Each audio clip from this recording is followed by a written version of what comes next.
ಮನುಷ್ಯ ಮನಸ್ಸು ಮಾಡಿದ್ರೆ ಏನ್ ಬೇಕಾದ್ರೂ ಮಾಡಬಹುದು, ಎಂತಹ ಶಕ್ತಿಯನ್ನ ಬೇಕಾದ್ರೂ ಸಂಪಾದಿಸಬಹುದು. ಹಾಗೆ ಅಂತಹ ಶಕ್ತಿಯನ್ನ ಸಂಪಾದಿಸಿ ಚಮತ್ಕಾರಗಳನ್ನ ಪವಾಡಗಳನ್ನ ಮಾಡಬಹುದು. ಇಂತಹ ಮಾತುಗಳಿಗೆ ನಮಗೆ ಭೂಮಿ ಮೇಲೆ ಸಹಸ್ರಾರು ಉದಾಹರಣೆಗಳು, ಜೀವಂತ ಸಾಕ್ಷಿಗಳು ಸಿಗ್ತವೆ. ಅಂಥದೊಂದು ಉದಾಹರಣೆಯೇ, ಅಂಥದೊಂದು ಜೀವಂತ ಸಾಕ್ಷಿಯೇ ನಮ್ಮ ಇಂದಿನ ಹಿಗು ಹುಸೆ. ಮನುಷ್ಯ ಪವಾಡಗಳನ್ನ ಮಾಡುವಂತಹ, ಚಮತ್ಕಾರಗಳನ್ನ ಮಾಡುವಂತಹ ಶಕ್ತಿಯನ್ನ ಸಂಪಾದಿಸಬಹುದಾ? ಅಂತಹ ಶಕ್ತಿಯ ನೆರವಿನಿಂದ ಏನನ್ನು ಬೇಕಾದ್ರೂ ಮಾಡಬಹುದಾ? ಅದು ಹೇಗೆ? ಇಡೀ ಭೂಮಂಡಲವೇ ಒಂದು ರಹಸ್ಯಕಾರಿ ತಾಣ, ವಿಸ್ಮಯಕಾರಿ ತಾಣ. ಇಂತಹ ತಾಣದಲ್ಲಿ ಯಾವ ವಿಚಿತ್ರ ಬೇಕಾದರೂ ನಡೆಯಬಹುದು. ಅಂತಹ ವಿಚಿತ್ರಗಳು ನಮ್ಮ ಜೀವನದಲ್ಲಿ ಬೇಕಾದರೂ ನಡೆದಿರಬಹುದು, ನಿಮ್ಮ ಜೀವನದಲ್ಲಿ ಬೇಕಾದರೂ ನಡೆಯಬಹುದು. ಹಾಗೆ ನಡೆಯೋ ವಿಚಿತ್ರಗಳು ಎಂತಹವರನ್ನು ಅಚ್ಚರಿಗೊಳಿಸದೇ ಇರೋದಿಲ್ಲ.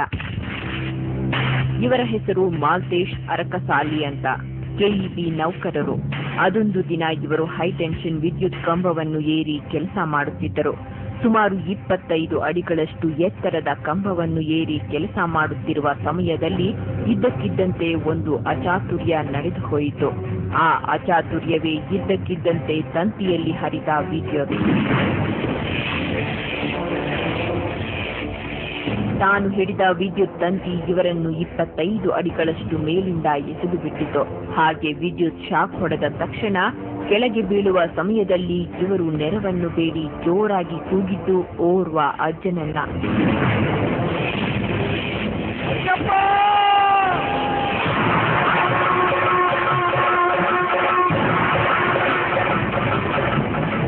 ಹಾಗೆ ನೆರವಿಗಾಗಿ ಕೂಗಿದ ಅಜ್ಜ ಮಾತ್ರ ಬರಲಿಲ್ಲ. ಬದಲಿಗೆ ಅಜ್ಜನ 2 ಕೈಗಳು ಮಾತ್ರ ಮೇಲಿನಿಂದ ಬೀಳುತ್ತಿದ್ದ ನನ್ನನ್ನು ಹಿಡಿದವು, ಉಳಿಸಿದವು.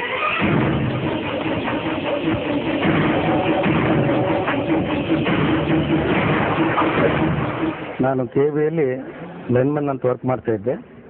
ನನ್ನ ನಿಜವಾದ ವೃತ್ತಿಯಲ್ಲಿ ನಾನು ಸುಮಾರು ಒಂದು 25 ಫೂಟ್ ಮೇಲೆ ಕೆಲಸ ಮಾಡ್ತಕ್ಕಂಥ ಸಮಯದಲ್ಲಿ ನಾನು ಆಕ್ಸಿಡೆಂಟ್ ಆಗಿ ಬೀಳ್ತಕ್ಕಂಥ ಸಮಯದೊಳಗೆ ನೆನೆಸಿದಾಗ ನನಗೆ ಅವರು ಪವಿತ್ರವಾಗಿರ್ತಕ್ಕಂಥ 2 ಹಸ್ತಗಳು ಕಂಡುವೆ ವಿನಃ ಮತ್ತೊಂದು ಕಾಣಲಿಲ್ಲ.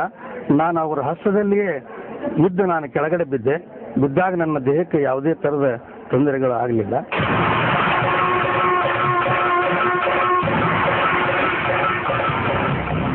ಇವರನ್ನು ಬದುಕುಳಿಸಿದ ಆ ಅಜ್ಜ ಮಹಾನ್ ಪವಾಡ ಪುರುಷನಂತೆ. ಕೆಲವೊಮ್ಮೆ ಅವರು ಕಣ್ಣಿಗೆ ಕಾಣಿಸುತ್ತಾರಂತೆ, ಕೆಲವೊಮ್ಮೆ ಕಾಣಿಸೋದಿಲ್ಲವಂತೆ. ಕಷ್ಟವೆಂದು ನೆನೆದರೆ ಅವರು ಎಂತಹ ಕಷ್ಟವನ್ನು ಬೇಕಾದರೂ ತಾವು ಕುಂತ ಸ್ಥಳದಿಂದಲೇ ಪರಿಹರಿಸುತ್ತಾರಂತೆ. ಏನೇ ಕಷ್ಟ ಬಂದ್ರೂ ಅಜ್ಜನ ನೆನೆದ್ರೆ ನಮ್ಗೆ ಕಷ್ಟ ಪರಿಹಾರ ಅಂತೂ ಗ್ಯಾರಂಟಿ. ಇದು ನಾವು ಉದಾಹರಣೆಗಳು, ನಾವು ಎಲ್ಲೇ ಒಂದು ಕಷ್ಟದಲ್ಲಿ ಸಿಕ್ಕೊಂಡಾಗ ಅಜ್ಜನ ನೆನೆಸ್ಕೊಂಡ್ರೆ ಇಮ್ಮಿಡಿಯೇಟ್ ನಮ್ಗೆ ಇದು ಸಿಗ್ತದೆ ಅಜ್ಜನೊಂದು.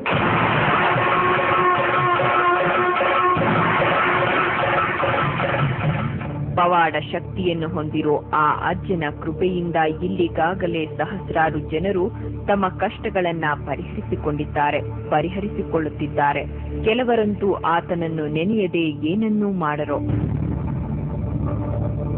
ಎಲ್ಲಾ ನಮಗ ಅಜ್ಜನ ಕುಂಡಲಿಂತ್ರ ಆರಾಮದೇವ್ರಿ. ಎಲ್ಲಾ ಒಂದ್ ರೀತಿ ಮಂತಂದ್ಲೆ ಬಾ ತೊಂದ್ರೆ ಐತ್ರಿ ನಮ್ದು. ಅಂತಾವೆಲ್ಲಾನು ಅದ್ ನಮಗ್ ನಿಗಿಸಿ ಈಗ ಒಂದ್ ನೆಟ್ಟಿಗೆ ನಿಲ್ಸಾಂತಿ. ಈಗ ಅವನ ಹೆಸರೇ ನಾವು ಊಟ ಮಾಡೋದ್ರಿ. ನಾವಾದ್ರೂ ಅದೇ ರೀತಿಯೇ ನಡ್ಕೋತೀವಿ. ಇಲ್ಲೆಲ್ಲ ನಮ್ಮ ಮನಸ್ಸಿನಾಗ ಏನು ನಾವು ಮಾಡ್ಕೊಂಡು ವಿಚಾರ ಇಂಥದ್ದು ಮಾಡಬೇಕಪ್ಪ ಅಂತಂದ್ರೆ ಅದು ಅದನ್ನು ನಮಗೆ ನಡೆಸೇ ಕೊಡ್ತಾನೆ. ಒಳ್ಳೆ ರೀತಿಯಿಂದ ನಡೀತೈತಿ.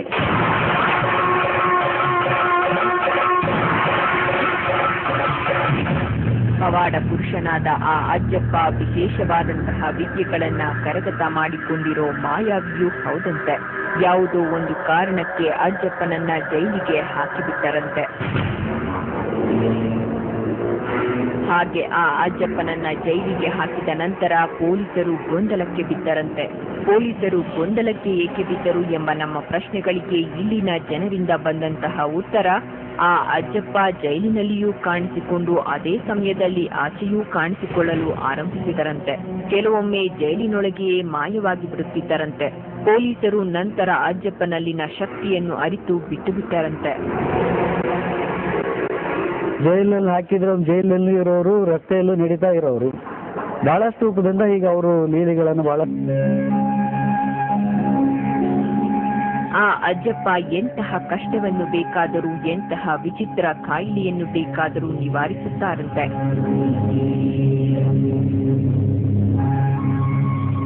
ಇವರ ಹೆಸರು ಗಂಗಪ್ಪ ಅಂತ. ಇವರು ಹಲವು ತಿಂಗಳುಗಳ ಹಿಂದೆ ಒಂದು ವಿಚಿತ್ರ ಸಮಸ್ಯೆಯನ್ನು ಎದುರಿಸಬೇಕಾಯಿತು. ಆ ಸಮಸ್ಯೆಯೇ ಇವರ ಕಣ್ಣುಗಳಿಂದ ಕಲ್ಲುಗಳು ಬೀಳಲು ಆರಂಭವಾಗಿತ್ತು.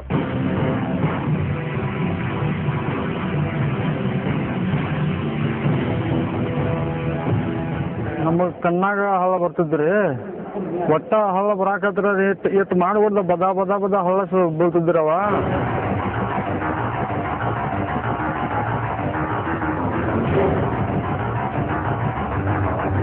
ಕಣ್ಣುಗಳಿಂದ ಕಲ್ಲುಗಳು ಬೀಳುತ್ತವ, ಅದು ಹೇಗೆ ಎಂದು ಇವರ ಕಣ್ಣುಗಳನ್ನು ಪರೀಕ್ಷಿಸಲು ನಿಂತ ವೈದ್ಯರು ನಂತರ ಇವರ ಕಣ್ಣುಗಳಿಂದ ಬೀಳುವ ಕಲ್ಲುಗಳನ್ನು ನೋಡಿ ಆಶ್ಚರ್ಯಗೊಂಡರು. ತದನಂತರ ನಾನಾ ರೀತಿಯ ಪರೀಕ್ಷೆಗಳನ್ನು ಮಾಡಿದರು, ಚಿಕಿತ್ಸೆಯನ್ನು ನೀಡಿದರು. ಆದರೆ ಯಾವ ಚಿಕಿತ್ಸೆಗೂ ಇವರ ಕಣ್ಣುಗಳಿಂದ ಬೀಳುತ್ತಿದ್ದ ಕಲ್ಲುಗಳ ಸಮಸ್ಯೆ ಮಾತ್ರ ನಿಲ್ಲಲೇ ಇಲ್ಲ. ಹಳ್ಳ ಬೀಳೋದು ಕಡಿಮೆ ಕಿರಿಕಿಲ್ರಿ, ಕಡಿಮೆ ಕಿರಿಕಿಲ್ಲ. ಮತ್ತೊಂದು ದವಾಖಾನೆ ಹೋಗೋಣ, ಅವರು ಅಷ್ಟು ಹೊರತಿನ ಸುಜ್ಜಿ ಒಂದು ಮಾಡಾರ್ರಿ, ಅವರು ಅಷ್ಟ ಗುಳಿ ಕೊಡಾರ ಹಚ್ಕೊಡಾರ್ರಿ. ಹಿಂಗೆ ಹೋಗಿಸಿಂದ ಒಂದು ತೋರ್ಸ್ಕೊತ ಹೋಗಿ 1 ಲಕ್ಷ 1.5 ಲಕ್ಷ ರೂಪಾಯಿ ಖರ್ಚಾತ್ರಿ.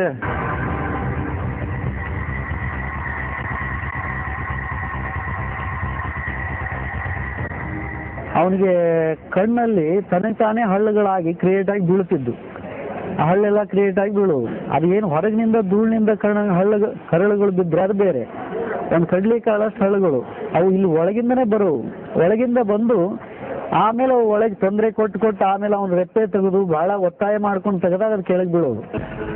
ಕಣ್ಣುಗಳಿಂದ ಕಲ್ಲುಗಳು ಬೀಳುತ್ತಿರುವಂತಹ ವಿಚಿತ್ರ ಸಮಸ್ಯೆಯಿಂದ ಬಹಳಷ್ಟು ನೋವನ್ನು ಅನುಭವಿಸುವಂತಾಯಿತು. ಜೀವನ ಕಷ್ಟಕರವಾಗಿ ಹೋಯಿತು. ಅಂತಹ ಸಮಯದಲ್ಲಿ ಓರ್ವರು ಇವರಿಗೆ ಒಂದು ಸಲಹೆ ನೀಡಿದರು. ಆ ಸಲಹೆಯೇ ವಿಚಿತ್ರ ಸಮಸ್ಯೆಯ ನಿವಾರಣೆಗೆ ಅಜ್ಜಪ್ಪನ ಬಳಿಗೆ ಹೋಗುವುದು. ಅಂತಹ ಸಲಹೆಯನ್ನು ಪಡೆದ ಇವರು ನೇರವಾಗಿ ಪವಾಡ ಪುರುಷರಾದ ಅಜ್ಜಪ್ಪನ ಬಳಿಗೆ ಹೋದರು. ಹಾಗೆ ಇವರು ಅಜ್ಜಪ್ಪನ ಬಳಿಗೆ ಹೋಗಿ ಬಂದ ಕೆಲವೇ ದಿನಗಳಲ್ಲಿ ಇವರನ್ನು ಆವರಿಸಿದ ಕಣ್ಣುಗಳಿಂದ ಕಲ್ಲುಗಳು ಬೀಳುವ ವಿಚಿತ್ರ ಸಮಸ್ಯೆ ನಿವಾರಣೆಯಾಗಿ ಬಿಟ್ಟಿತು.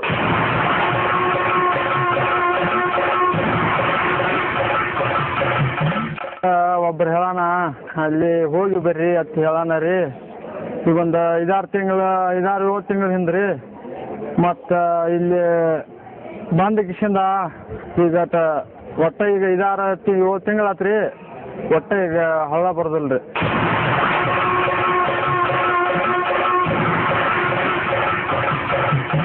ಪವಾಡ ಪುರುಷರಾದ ಆ ಅಜ್ಜಪ್ಪನವರು ಪ್ರೀತಿಯಿಂದ ಒಮ್ಮೆ ಆಶೀರ್ವಾದ ಮಾಡಿದರೆ ಜೀವನಗಳೇ ಬದಲಾಗಿ ಬಿಡುತ್ತವಂತೆ.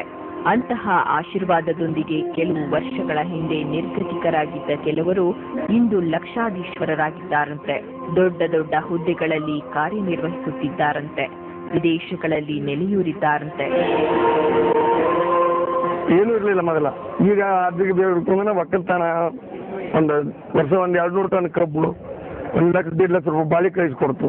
ಅಜ್ಜ ಇನ್ನ ನಮ್ಗೆ ಆಶೀರ್ವಾದ ಮಾಡುತ್ತೆ. ಹಂಗೆ ಬೇಡ್ಕೊತು ಕಾರ್ ಗಾಡಿ ಬಯಸಿದ್ವು. 1 ವರ್ಷದೊಳಗೆ ಅಜ್ಜ ಹೊಸ ಕಾರ್ ಗಾಡಿ ತಗೊಳ್ಳೋಂಥ ಆಶೀರ್ವಾದ ತೋರಿಸ್ಕೊಟ್ಟ. ಆಶೀರ್ವಾದದಿಂದ ಎಲ್ಲ ಮನೆತನಗಳು ಸಾಕಷ್ಟು ಬೆಳೆದು ಸುಖ ಸಂಪತ್ತಿಯಿಂದ ಎಲ್ಲರೂ ಅಭಿವೃದ್ಧಿ ಆಯಿತು. ಇವಾಗೆಲ್ಲ ದೊಡ್ಡ ದೊಡ್ಡ ಹುದ್ದೆಯಲ್ಲಿ ಅಧಿಕಾರಿಗಳು ಆಮೇಲೆ ಫಾರಿನ್ನಲ್ಲಿ ಎಲ್ಲ ಇದ್ದಾರೆ. ವಿಶೇಷತೆಗಳನ್ನ ವಿಸ್ಮಯಗಳನ್ನ ಸೃಷ್ಟಿಸುತ್ತಿರುವ ಆ ಅಜ್ಜಪ್ಪ ವಾಸವಾಗಿರೋದು ಒಂದು ಮಂದಿರದಲ್ಲಂತೆ.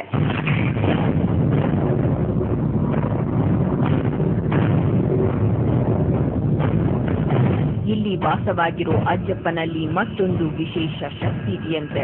ಆ ಶಕ್ತಿಯಾದ್ರೂ ಯಾವುದು ಎಂಬ ಪ್ರಶ್ನೆಗೆ ಉತ್ತರ ಸಾಯುವ ಹಂತವನ್ನು ತಲುಪಿದ ಜನರನ್ನು ಉಳಿಸುವುದು, ಸತ್ತವರನ್ನು ಬದುಕಿಸುವುದು. ಇಲ್ಲಿಗಾಗಲೇ ಅಜ್ಜಪ್ಪ ಸತ್ತವರನ್ನು ಸಹ ಬದುಕಿಸಿ ಎಲ್ಲರನ್ನೂ ಅಚ್ಚರಿಗೊಳಿಸಿದ್ದಾರಂತೆ.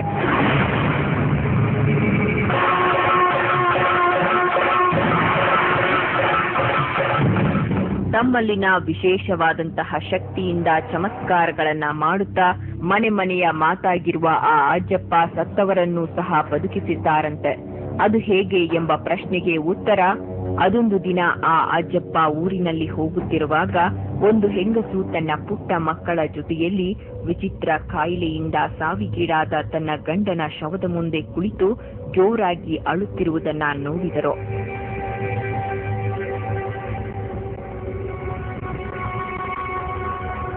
ಅಂತಹ ದೃಶ್ಯವನ್ನು ನೋಡುತ್ತಿದ್ದ ಅಜ್ಜಪ್ಪನವರು ಓಡಿ ಹೋಗಿ ಆ ಹೆಂಗಸನ್ನು ಪುಟ್ಟ ಮಕ್ಕಳನ್ನು ಸಂತೈಸಿದರಂತೆ.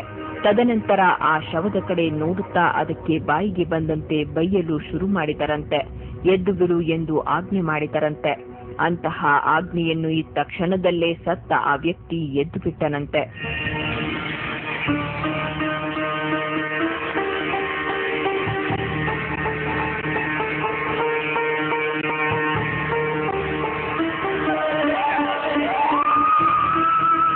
ಹಾಗೆ ಅಜ್ಜಪ್ಪನಿಂದ ಅಂತಹ ಚಮತ್ಕಾರ ನಡೆದು ಬಹಳಷ್ಟು ದಿನಗಳಾಗಿವೆ. ಇತ್ತೀಚಿನ ದಿನಗಳಲ್ಲಿ ಸತ್ತವರನ್ನು ಬದುಕಿಸಿದ ಒಂದು ಘಟನೆ ನಡೆದಿದೆ. ಹಾಗೆ ಸತ್ತು 1 ಗಂಟೆಯ ನಂತರ ಅಜ್ಜಪ್ಪನಿಂದ ಬದುಕುಳಿದವರೇ ಈ ಮಾಲ್ತೇಶ್ ಅರ್ಕಸಾಲಿ.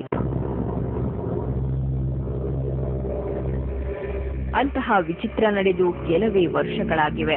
ಅಂತಹ ವಿಸ್ಮಯ ನಡೆದದ್ದು ಅಜ್ಜಪ್ಪನವರು ವಾಸವಾಗಿರೋ ಆ ಮಂದಿರದ ಬಳಿಯಲ್ಲೇ. ಅದೊಂದು ದಿನ ಜೋರಾಗಿ ಮಳೆ ಬರುತ್ತಿತ್ತು. ಅಂತಹ ಸಮಯದಲ್ಲಿ ಮಳೆಯಿಂದ ತಪ್ಪಿಸಿಕೊಳ್ಳಲು ಅಜ್ಜಪ್ಪನವರು ವಾಸವಾಗಿರೋ ಮಂದಿರದ ಕಡೆಗೆ ಓಡಲು ಆರಂಭಿಸಿದರು ಮಾಲ್ತೇಶ್. ಆಗ ಒಂದು ಕಲ್ಲಿನ ಮೇಲೆ ಕಾಲು ಇಟ್ಟಾಗ ಅದು ಜಾರಿ ಬಿಟ್ಟಿತು. ಅಂತಹ ಸಮಯದಲ್ಲಿ ತಲೆ ಹೋಗಿ ರಭಸವಾಗಿ ಕಲ್ಲಿಗೆ ಹೊಡೆದು ಬಿಟ್ಟಿತ್ತು. ಬಹು ದೂರ ಹೋಗಿ ಬಿದ್ದು ಬಿಟ್ಟರು ಮಾಲ್ತೇಶ್. ಜನರು ಓಡಿ ಬಂದು ನೋಡುವಷ್ಟರಲ್ಲಿ ಮಾಲ್ತೇಶ್ರ ಪ್ರಾಣ ಪಕ್ಷಿ ಹಾರಿ ಹೋಗಿತ್ತು.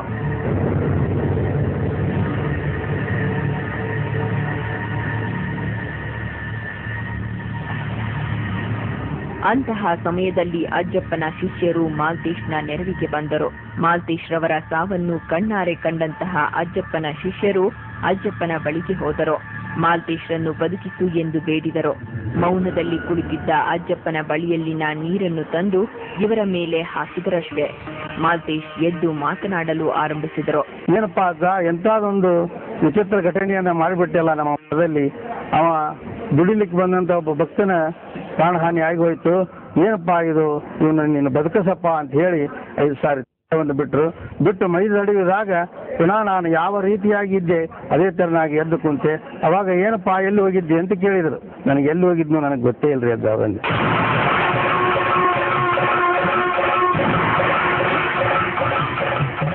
ಇವರ ಹೆಸರು ರಾಜಶೇಖರ್ ಪತ್ತಾರ್ ಅಂತ. ಅದೊಮ್ಮೆ ಇವರ ಸಹೋದರನಿಗೆ ಕಿಡ್ನಿಯಲ್ಲಿನ ಕಲ್ಲಿನ ಸಮಸ್ಯೆ ಎದುರಾಯಿತು. ವೈದ್ಯರು ಆಪರೇಷನ್ ಮಾಡಿ ಕಲ್ಲುಗಳನ್ನು ತೆಗೆದರಾದರೂ ದೇಹದಲ್ಲಿ ಅತಿಯಾಗಿ ಇದ್ದಂತಹ ಸಕ್ಕರೆ ಪ್ರಮಾಣದಿಂದ ಕಿಡ್ನಿ ಇನ್ಫೆಕ್ಷನ್ ಆಗ್ಬಿಟ್ಟಿತ್ತು. ಮತ್ತೆ ಆಸ್ಪತ್ರೆಗೆ ಅವರನ್ನು ಸೇರಿಸಿದಾಗ ಉಳಿಸಲು ಸಾಧ್ಯವಿಲ್ಲ ಎಂದು ಬಿಟ್ಟರು. ಇಲ್ಲಿ ಚೆಕ್ ಮಾಡಿದ್ರೆ 500 ಮೇಲ್ಪಟ್ಟು ಶುಗರ್ ಹೋಗಿತ್ತು. ಒಳಗೆಲ್ಲ ಬೇದಿಸಿ ಇದಾಗಿತ್ತು ಅದು. ಆಗ ಅವ್ರು ಏನಂದ್ರು, ಡಾಕ್ಟರು ಡಯಾಲಿಸಿಸ್ ಮಾಡಬೇಕು, ಮತ್ತು ಇವರು ಕಂಡೀಷನ್ ಉಳಿಯೋ ಕಂಡೀಷನ್ ಇಲ್ಲ ಅಂತ ಡಾಕ್ಟರ್ ಹೇಳಿದ್ರು.